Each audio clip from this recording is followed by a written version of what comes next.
When I say you can have what you want and you can have it now, when you have cultivated such a spiritual belief, certainty, knowing that what you desire is available to you, that's how you draw it to you faster.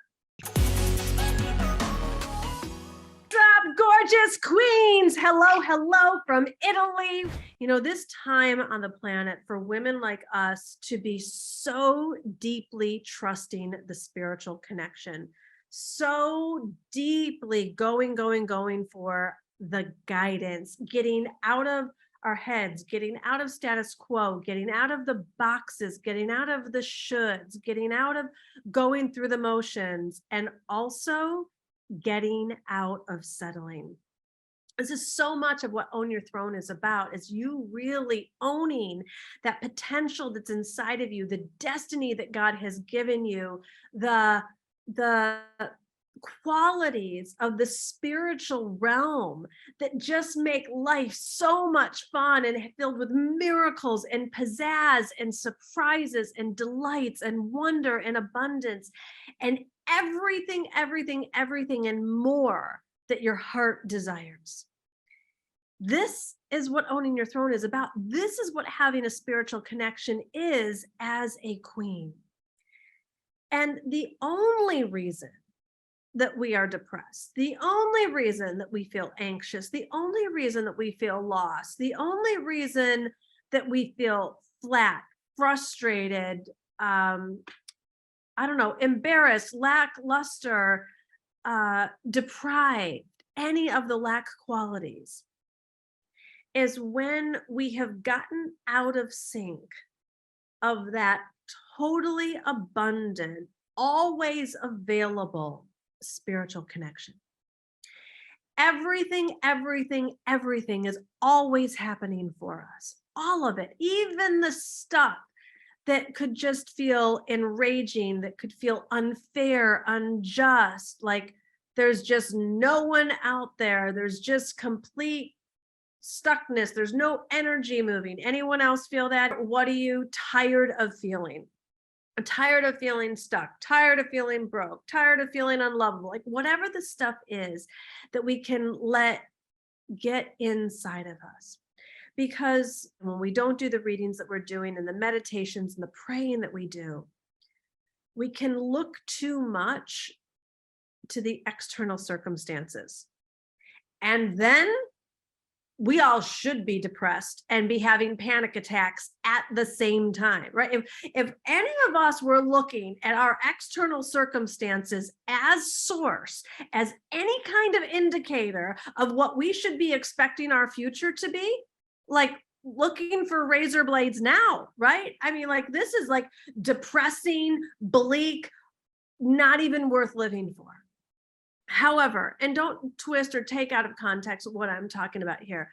What I mean is any of the known, what we can see with our eyes, that's not dazzling.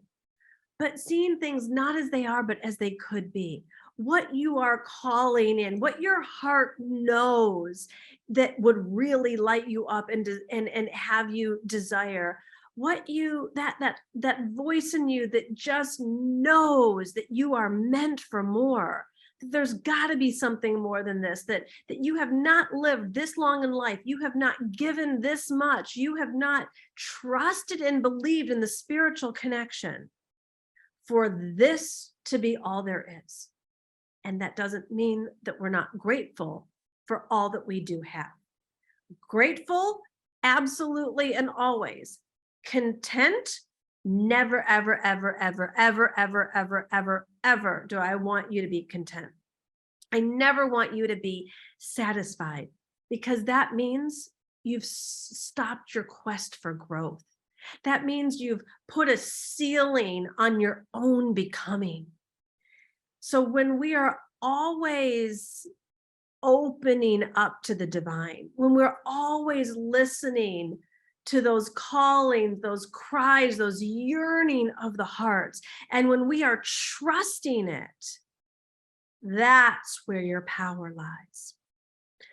what happens is there's been so much conditioning and so much media and so much of other people's voices, oftentimes men, sometimes your mothers, telling you no, that you can't. You need to just stop, slow down, be practical. That's not happening. You're reaching too high. It's never going to happen. It's going to take too long. All that stuff, it's not of God. And when we listen to any voice other than God's in our own, it's depressing. When we bow to anything else being source other than the universe, we have reason to feel anxiety. But today is not that day. Today we get to open up to the divine. Today we get to see clearly, see so clearly that feminine women like us, we know that absolutely anything and everything is possible. If we do not look to the external circumstances as indicators of the miracle and the breakthrough and the love and joy and abundance and new opportunities that are coming your way. So today is really a training in going into, the scriptures say, my ways are higher than your ways. I know ways that you know not of. And so releasing any kind of practicality or probability, releasing any kind of stuckness, releasing any kind of your desires aren't going to happen or they're not going to happen soon enough. And getting into the gloriousness that God has waiting for each and every one of us. Because God is only glory. The universe is only abundant.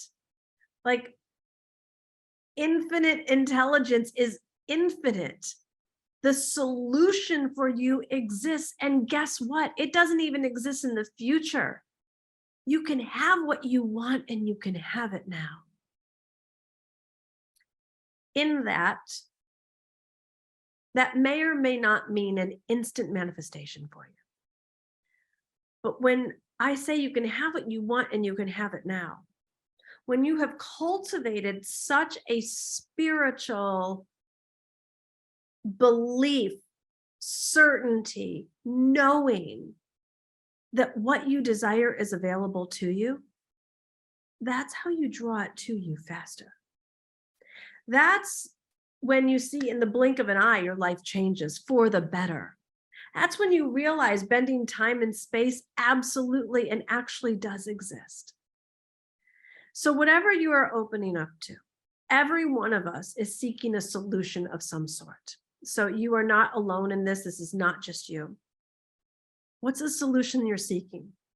Are you stuck in a legal battle? Are you calling in love?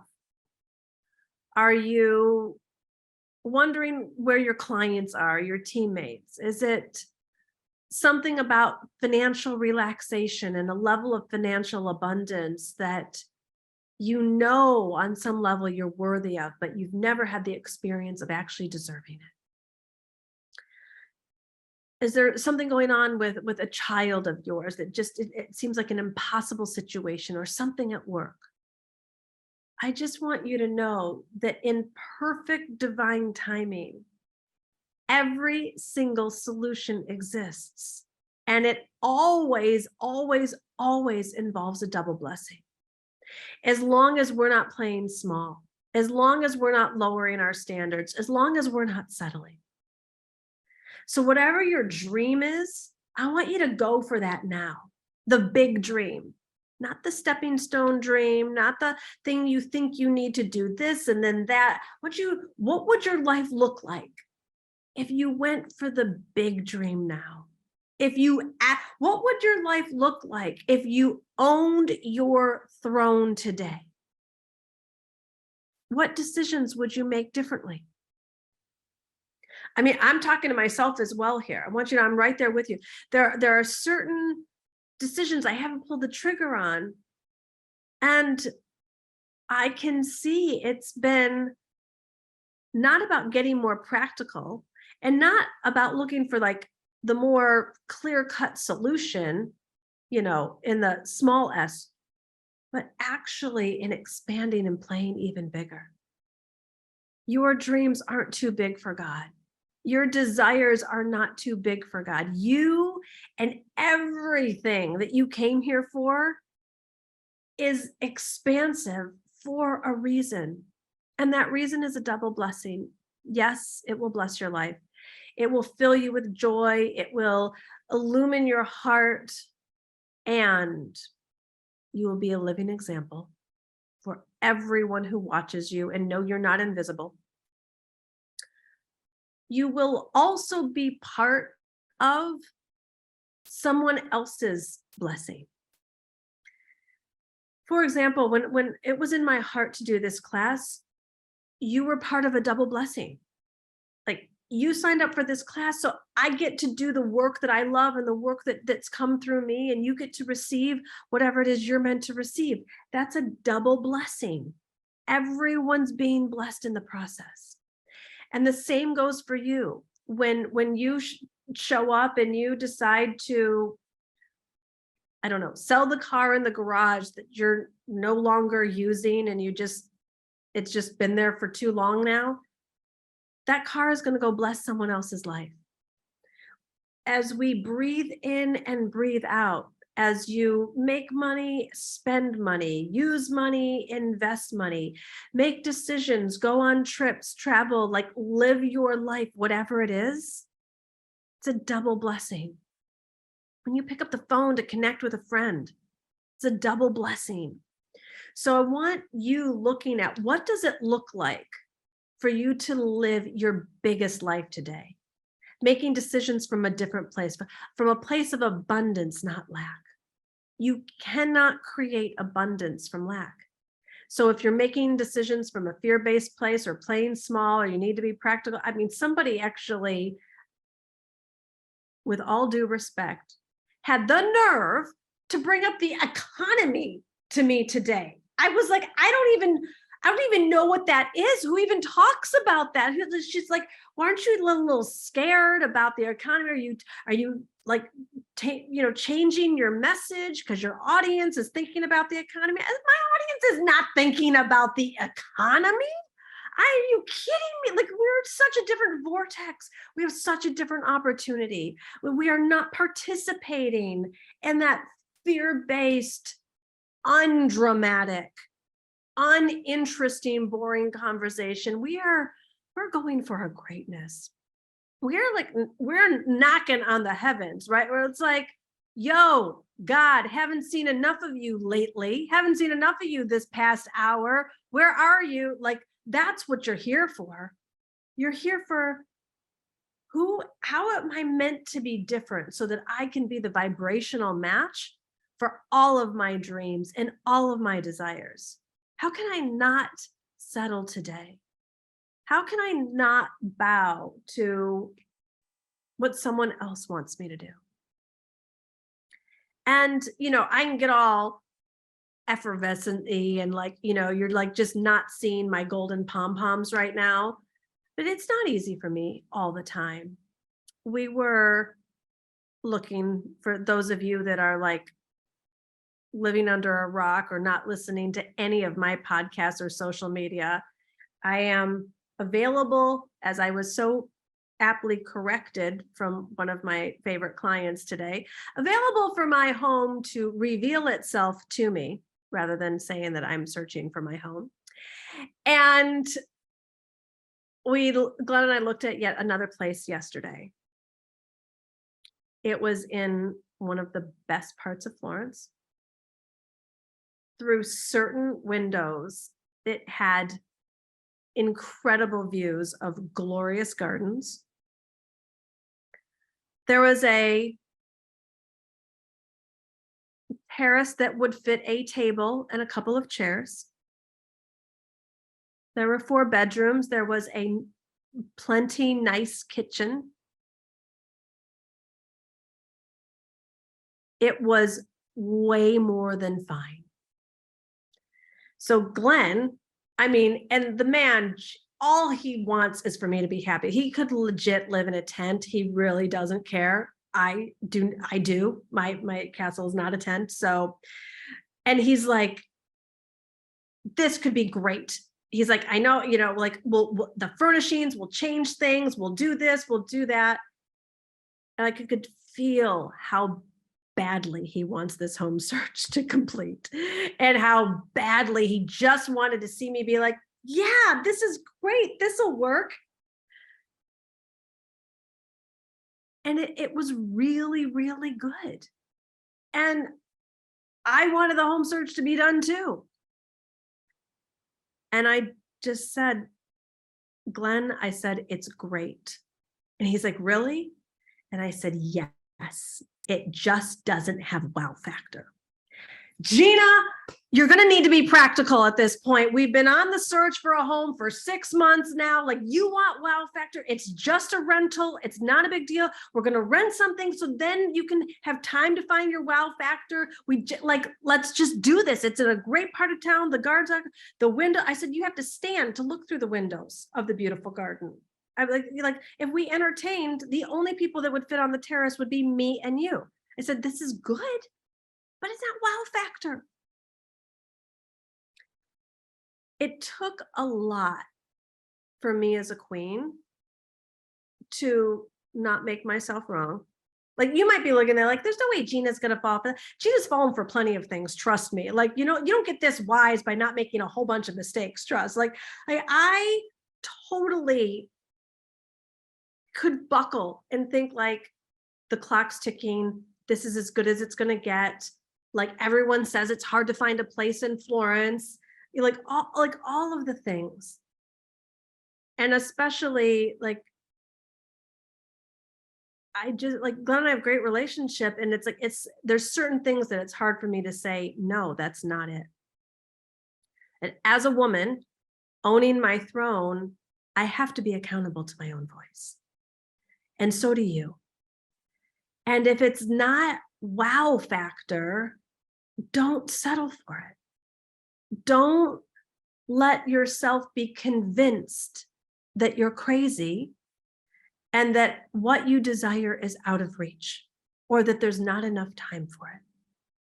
If the desire is in your heart, you will know when something is a yes for you, and you will know when something is a no for you. And you can't expect anyone else to take responsibility for your yes and for your no. You got to withstand the winds of some upset and dissatisfaction. Fortunately, with Glenn, it didn't take too long. He was like, by the time we got to dinner, I said, out of curiosity, let's say if I had a bunch of coaching calls and just sent you with the realtor that day, would you have walked back and pulled the trigger and been like, Gina, I found this great spot? He said, no. He said, I know it wasn't our spot. He's like, I just wanted it to be.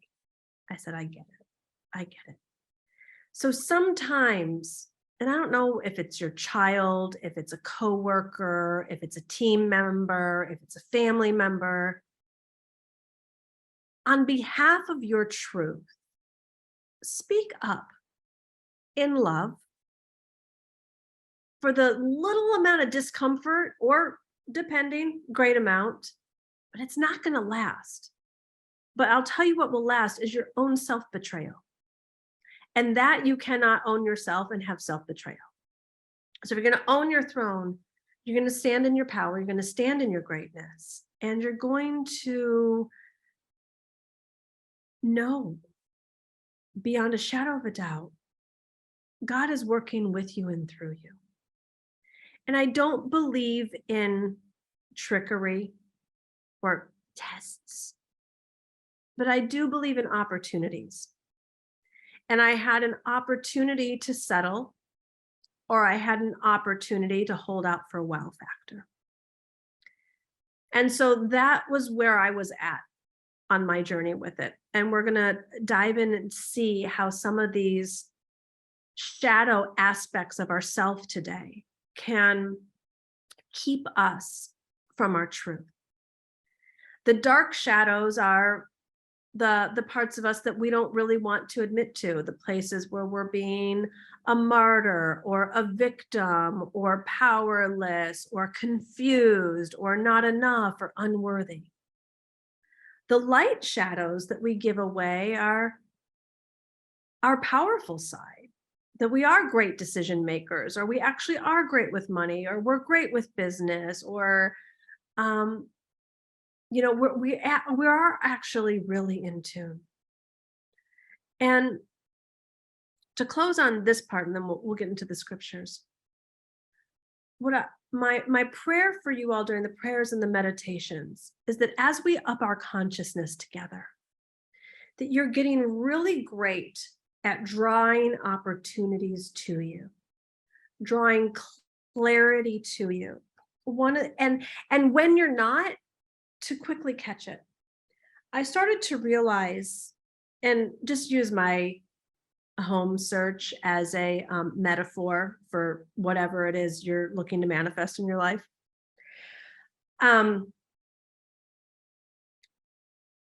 There's a certain willingness, I think, that women like us have, willing to do the work, willing to show up, willing to be open, willing to go through the motions. And I did this in New York when I was searching, and it took me months to get to a place where I was admitting it was really unfun. And it took me months to tap into, wait a minute, I'm not being guided here. I'm forcing, I'm pushing, I'm pounding the pavement. I'm like, it's all Gina. It's no divine guidance. And when I realized that, I could breathe and exhale. Now, fortunately, I've only, as a dear friend reminded me, I'm like, oh my gosh, it's been forever. She's like, Gina, you've been in Italy 2 weeks looking for a home. It has not been forever. And I'm like, well, the whole search has been a long time. But anyways, rather than it taking months, it took me weeks to realize I've been on every site, searching and scouring from the city of Florence to the hills of Florence. But I woke up yesterday and I was like, I'm not looking on one more site. I am not using my access to the divine in the right way. I didn't mind reaching out to some people and saying, hey, who's a realtor that you know of? I didn't mind like taking a look at a few sites and giving her some suggestions of this is the type of thing that I'm looking for. But that grueling, pounding the pavement, energy draining, when your eyes start to sting and it just feels heavy and tight, whatever that is, whether it's with a relationship, a money, getting clients, but figuring out your message, when it feels that heaviness and tightness, I want you to perk up and pay attention. If you're not feeling lit up, if you're not feeling energized, like there's a reason. And when I realized that, it was like, nope, I took the reins. And now I'm giving them back to God. It doesn't feel good when I'm in charge. It feels amazing when I let the universe guide me. And for you to really trust the universe and have the universe guide you, you have to have a healthy self-esteem. You have to come from a place of deserving, where you know this is not entitlement. This is true deserving, that you, made in the image of God, deserve to be led, deserve to be guided, deserve to be given to in abundance. And when you come from a place of deserving, it's actually quite the opposite of entitlement. It's a very humble place to come from. There's a humility in knowing I don't have what it takes, but God does. And that's what I'm available to receive. That message, that guidance, that abundance, that clarity, and become unavailable for anything else. Become unavailable for you having to do anything, and only be available to receive the guidance. So let's pray. Ah, dear God, thank you. Thank you for loving us, seeing us, making us, creating us. And thank you for your universal ways, that they are truly higher. They are so much better. They bring the sweetness in life. And even during life's challenges, we're still filled with hope, with love, and with peace, knowing that you will be revealed in your own timing and in your own ways. So whatever every woman here is experiencing in this moment, let each of us be reminded of you, your ways, your power, and your love. And we pray this believing. Amen.